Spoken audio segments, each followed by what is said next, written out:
ကို့အပေါ်မှာမုန်းနေတဲ့သူဘသူ့ကိုပဲဖြစ်နေပါစေမတုံ့ပြန်မဲပုံမှန်စိတ်ကလေးထားပြီးဆက်ဆံလိုက်ပါတနည်းသူ့လန်းသူသွားပါလိမ့်မယ်ကိုယ့်ရဲ့အတင်းဖြင့်ပြောနေတဲ့သူ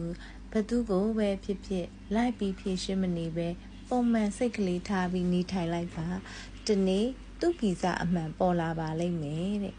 ကိုယ့်ရဲ့သိက္ခာကိုထိပါအောင်လုပ်နေတဲ့သူဘသူ့ကိုပဲဖြစ်နေပါစေပြန်ပြီးမတိုက်ခိုက်ပဲပုံမှန်စိတ်ကလေးထားပြီးရက်တည်ပြီးပါတနေ့အဖြေမှန်ပေါ်လာပါလိမ့်မယ်ကိုတူပပြိုင်ဆိုင်ပြီးကြာရှုံးအောင်လုပ်နေတဲ့သူဘသူပဲဖြစ်နေပါစေပြန်လဲမပြိုင်ဆိုင်ပဲပုံမှန်စိတ်ကလေးထားပြီးကြိုးစားလုပ်ကင်လိုက်ပါတနေ့ကိုစေတနာကိုအကျိုးပေးပါလိမ့်မယ်တဲ့ကိုထိကပါရှိကပါစောင်းမြောင်းစော်ကားနေတဲ့သူဘသူကိုပဲဖြစ်နေပါစေမတုံ့ပြန်မဲ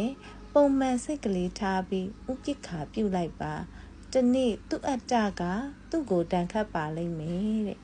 ဘသူတွေဘာပဲပြောဘာတွေပဲလုပ်ကိုအတွက်ဘာမှမဆုတ်ယုတ်သွားပါဘူး